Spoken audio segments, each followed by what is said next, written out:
Welcome everyone to this briefing brought to you by the Israel Defense and Security Forum, IDSF. It's a great pleasure to be joined by Dr. Mordechai Kedar, who works tirelessly to bring peace to Israel.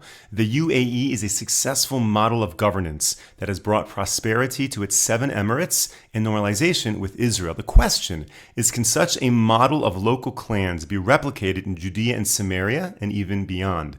Dr. Kedar, you are working right now with Hebron. What can you share with us about the progress? How is the plan being received on the Arab side? How is it being received by the Israeli government? And what are the next steps? Well, as you know, the Wall Street Journal publicized the thing about the Emirate of Hebron in beginning of July, means almost 2 months ago.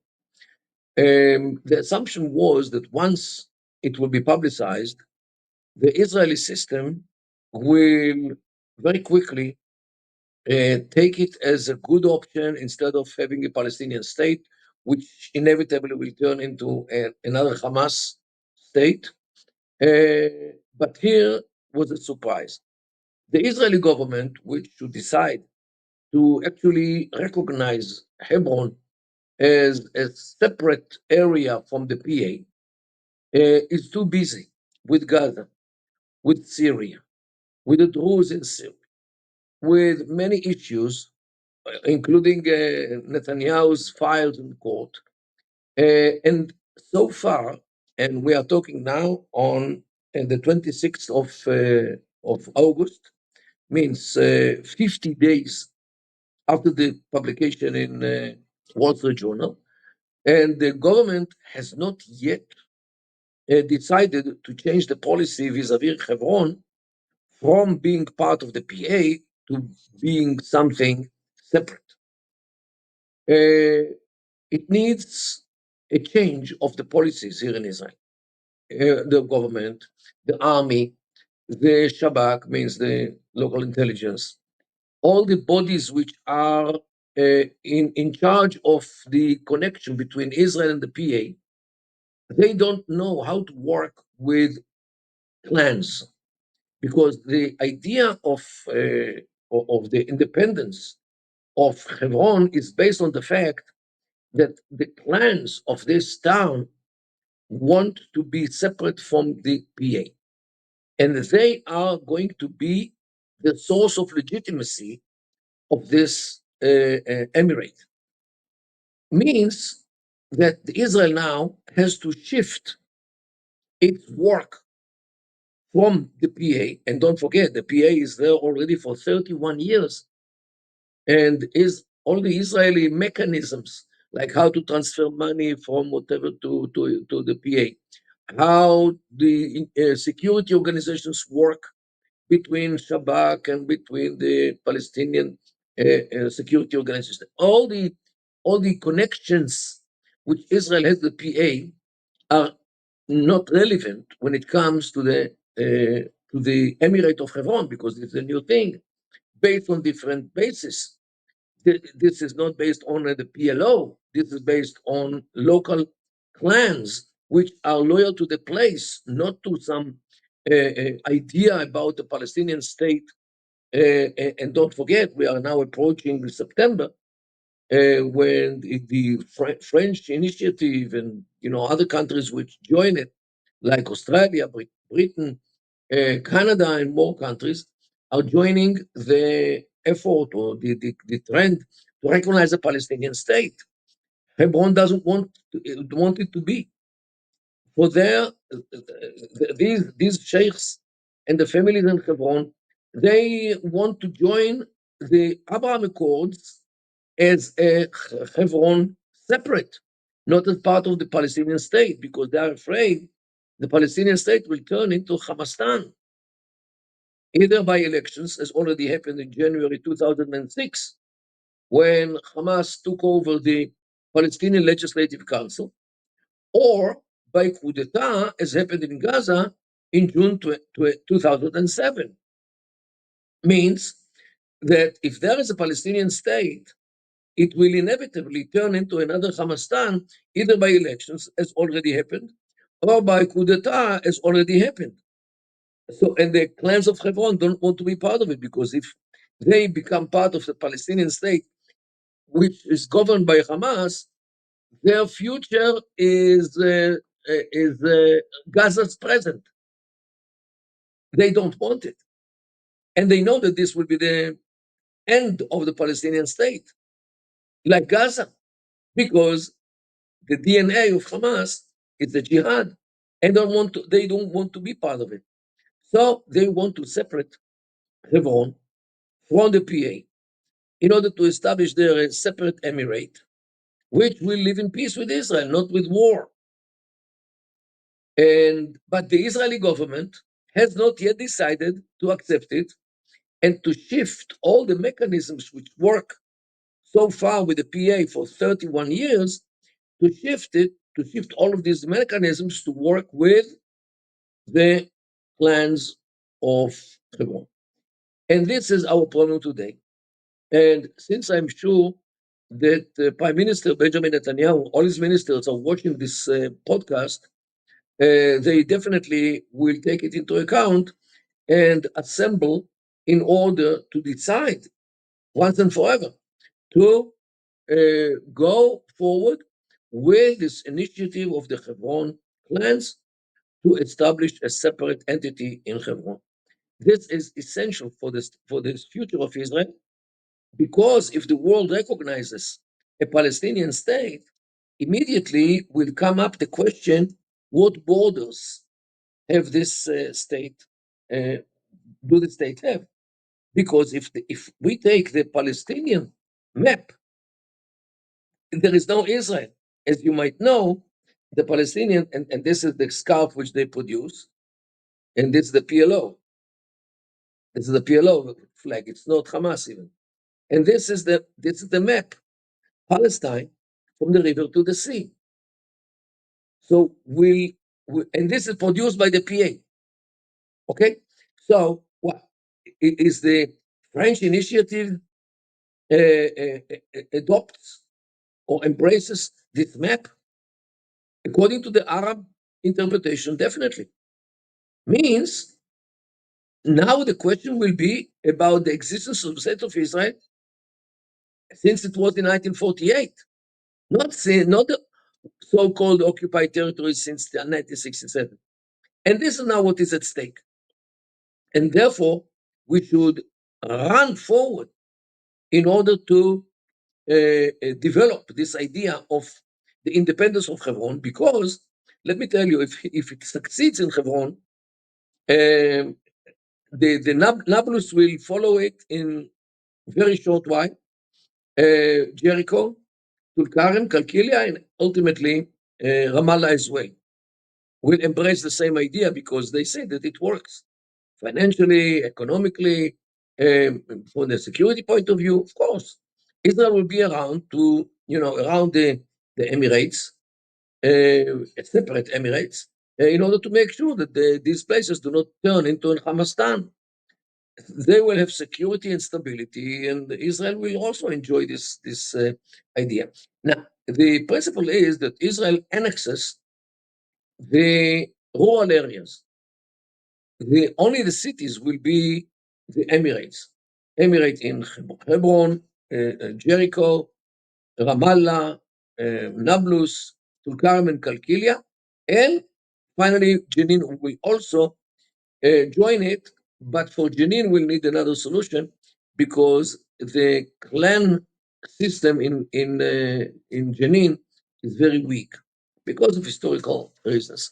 So, but definitely it would work in every other city in Judea and Samaria, and this should be actually the end of the Palestinian Authority and the end also of the Palestinian state.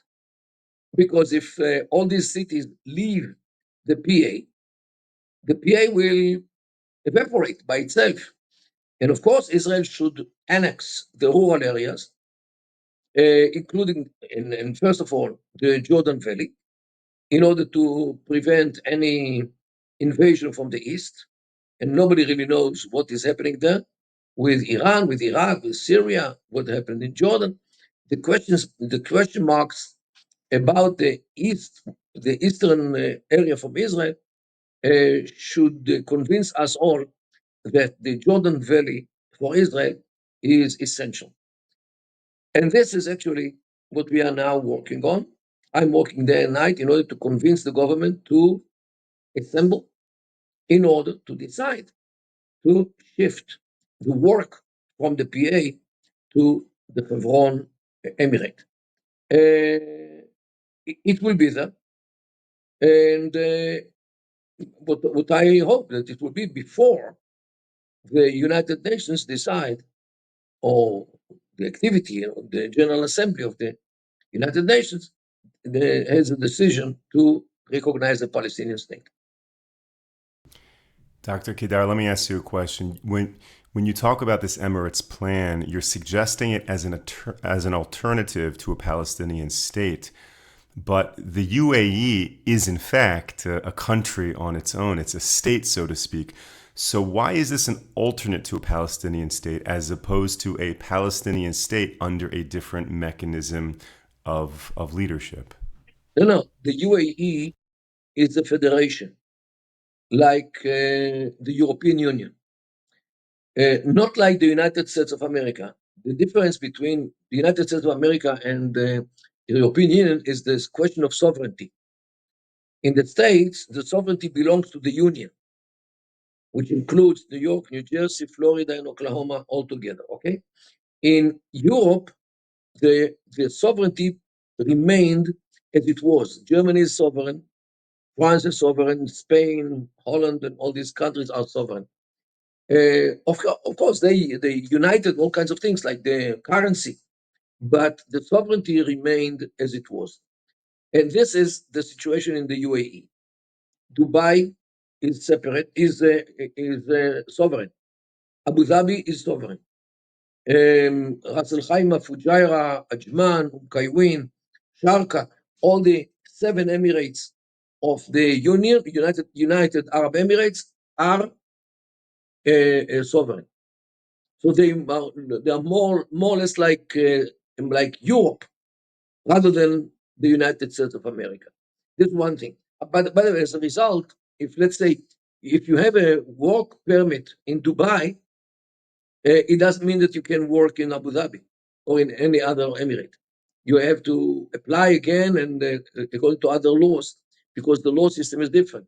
They don't have an FBI, Federal Bureau of Investigation, because they did not unite the police.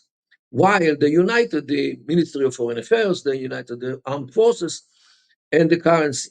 So more or less like the European Union, the UAE is a federation rather than one consolidated state. But they do have a president, a prime minister, meaning there are some functions that they are united for. So what would that look like in the model here in Israel? Well, I'm not in a situation to impose anything on those Palestinian Emirates. But my feeling is that they might have some kind of federation, but it will not include everybody, because there are many differences in mindset, in tradition, even in the language. Hebron and Nablus are 2 different cultures. They are 2 different anything. They are so different from each other. So to include them in one federation, they will have to work a lot on it. I believe that they will try to have some kind of federation, which will be rather loose. This is my feeling. And again, it all depends on Israel as well. However, Israel must be very keen about the fact that these emirates will never have any territorial contiguity. They should be separate totally. So everyone is surrounded by Israel for security. We cannot allow streaming of people, and might be also explosives and weapons between city and city. It cannot be, and it will be the end of the peaceful atmosphere. In order to have a peaceful atmosphere, we have to maintain the security in every possible way. So, in the international community, there is support for a Palestinian state, unlike the feeling on the streets here in Israel. So, to say that there can be no Palestinian state, but rather we will support this emirates model, seems to be more of a disconnect in the international position than to say, no, they can have a state, but it's an emirate model state. Why not use that type of language? Meaning the UAE It's okay. is its own nation, right? Why be so particular that it's not a state? No. The UAE is a group of clans. The Al Nahyan clan owns Abu Dhabi. The Al Maktoum clan owns Dubai, and so forth. These are different and separate clans which own each and every emirate of those United Arab Emirates. And Abu Dhabi is not a ruler. Abu Dhabi is what they call in Latin primus inter pares, means the first among equals. There is no dictatorship there. Everything there is being achieved by consensus, which is achieved by discussions, and if they fail, more discussions until they come to some consensual idea about anything. And this is how it works in the Arab world the best way. Therefore, since I don't see any deep agreement between Hebron and Nablus, for example, I highly doubt if the federation will actually work. They might declare it, but it will not work. Just like the Arab League, as an organization, it exists, declared, but it doesn't function. It has no role in anywhere in the Arab world. Okay, so sometimes people are establishing all kinds of organizations, but these organizations are dysfunctional or become dysfunctional at some point. So this is what I think about the federation of the Palestinian Emirates, knowing the differences, the cultural difference between each and every emirate in these cities. That's why, in my view, a Palestinian state, which will include them all, will be a failure, just like Syria or Iraq, which is also comprised of groups which never became consolidated, united in one nation. So why fight the situation? Why fight the reality? Go with the reality of division and establish a separate emirate to each and every group in these cities. This is the best from the social point of view and the best from the security point of view to all the sides. It's very helpful to understand it that way, that the UAE are these separate clans, and then there is this federal unifying force. So there's two Right. layers of government within the UAE. And what you're saying is that here in Israel, that first level of clans will work, but that higher level of the federation of clans may not. And that higher level is what would, so to speak, be required for statehood, which would be absent. So my question then becomes, if the clans are not able to achieve that higher level of unity, of sovereignty, of working together, is there a concern then that the PA forces and the Hamas forces, who are able to consolidate, so to speak, would overrun these independent clans if the clans are not able to overpower together the forces against them? No. The PLO is based on the denial of the clan system. The PLO is based on the idea that there is a people, a Palestinian people or nation, which includes also the Arabs inside Israel and all the refugees all over the world. Although originally they are not Palestinian, as you might know, many of them. There are Palestinians who are named Masri. Masri means Egyptian. Hijazi, from the Saudi Arabia, from the Hijaz area. Al-Khorani, from the Khoran in Syria.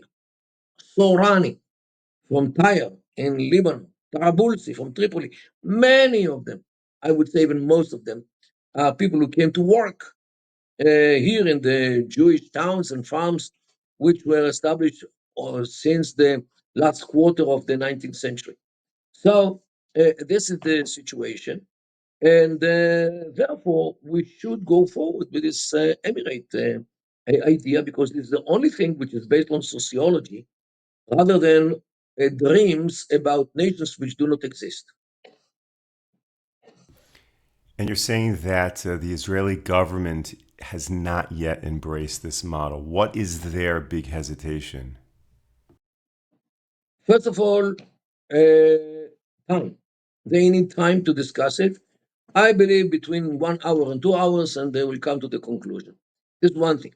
Second thing, all the mechanisms means the army, the intelligence, the Shabak, the civil administration, all these organs which were built and established in the state for 31 years working with the PA, now they have to redesign their activity, reshape their being, and find a new way how start to find new ways how to function now with another kind of government instead of centralized government. Now we have to start dividing themselves to each and every emirate separately because this is the idea.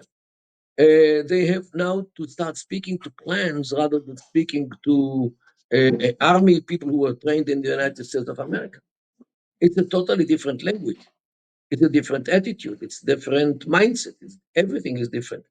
And they have to adjust themselves to these things. And you know what? I think that there are people in all these organs of the state which are connected in a way or another with the PA, things which might also be a conflict of interests. They also have to change their idea about with whom they work and with whom they sit. And this is I think, the problem. But as you know, here in this country, everybody works for the government, and the government is legally elected, and they should shape the policy, and everyone should adhere to the orders and the policy which is dictated by the government. This is a democracy, and this is what, therefore, the government has to take initiative and force all the government organizations to shift the work from the PA to the clans or to the union of the clans in Hebron. Now, hopefully, by now, most sensible people can understand that the PA and Hamas are absolutely terrorist organizations that should have no role or power in Israel. But at the end of the day, there seems to be a fundamental ideological religious dispute between Jews and Muslims in Israel about whose land this is. And there are, as you know, territorial arguments about different areas within Judea and Samaria. We see E1 right now is in the news. So at the end of the day, let us assume the clans become the new model of government. What's to say that these disputes about whose land this is won't still preclude stability with this new model of government? Because at the end of the day, we still argue about who has the right to be here. Right. Yes. An organization like Hamas always hammers on this issue that the Jews, their religion is null and void since Islam came to the world, because Islam is the only religion in the world. The land, the entire land belongs to Islam. The Jews are not even a nation, they are communities which belong to all the nations in the world. And anyway, Jews should be subjugated to Islam according to the Dhimma rules. Yes, we know all these things. Yet, when the clan is in power, their agenda is not purely Islamic. They involve all kinds of other considerations like economy, like stability, like governance, like prosperity, good health. These elements are also involved in the considerations. And when it comes to real estate, which they have, they definitely do not work according to the pure Islamic thinking, but they also involve other things. Look at the Emirates, the United Arab Emirates. They are Muslims. They pray 5 times a day, and they fast 30 days of Ramadan, and they go to Hajj, and they are pure Muslims. Yet they have no problem to sit with Israelis and to normalize relations with Israel. How can you explain it? Aren't they Muslims? Okay. So when the clan rules, the clan prefers other considerations rather than these radical Islamist considerations. This is how it works all over the Arab world. This is how it works in the Hebron. What do you think? When I sit with the sheikhs in Hebron, of course, we are very keen not to have wine on the table. We do eat, when we assemble, you have salad and hummus, okay? But we never give wine because we are aware of the sensitivity. I'm talking about the minister Nir Barkat, who is working day and night for this, and some other people from the Jewish side, from the Israeli side. And whenever we assemble in the minister home, in his private home, he caters, from a kosher restaurant, and although we Jews have no problem to drink here and there, but we never, we never offer a wine on the table. Never. Okay, we drink juice, we drink water, we drink soda. Yes, but not wine. Okay, so we are sensitive to religious issues, those with which we can live. To live with the idea that Judaism doesn't exist anymore, we don't. But this is not on the table. We are dealing with questions of how water will be brought to Hebron, how sewage will be dealt with, how electricity will be stable there, how they going to export through Ashdod harbor, how people will be able to use the services of Ben Gurion Airport because they don't have an airport. So these are the questions which are being discussed with the clans of Hebron, and not is Judaism is relevant or not. So when these questions are on the table, we can sit and lenagev hummus, okay, and to eat hummus as we want, without any problem. And the time of prayer comes, they all pray.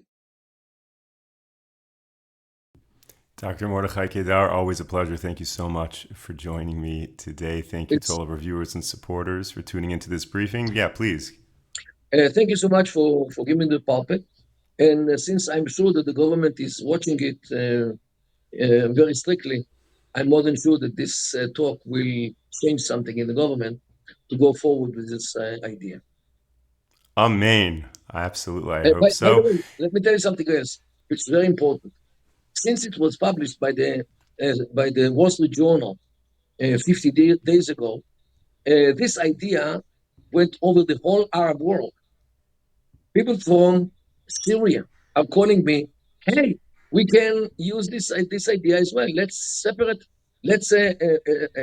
divide Syria to clans. The Druze clans in the south, the Alawites clans in the northwest. Let's copy this paradigm also to Syria. People in Iraq are talking about in Sudan. Even people say, why fight? Let's divide the country to clans. And Sudan is very clannish society. Libya, Yemen could also use this idea can be the solution to all the agonies of the Middle East because all of them are a result of the states which are illegitimate, like Syria, like Iraq, and so forth. If you divide the states to legitimate entities based on local clans, this can change the entire Middle East from a region of wars and bloodshed to what the Emirates in the Gulf are today. That's so powerful that Hebron has the key to bring peace to the Middle East. No doubt, no Amazing. doubt, it will run from place to place without any borders, because the media crosses borders in no time. Absolutely. Okay, thank you everyone so much. We will be back with you tomorrow, 10 a.m. Eastern Time, 5 p.m. here in Israel. Until then, stay safe, stay strong. Take care, everyone.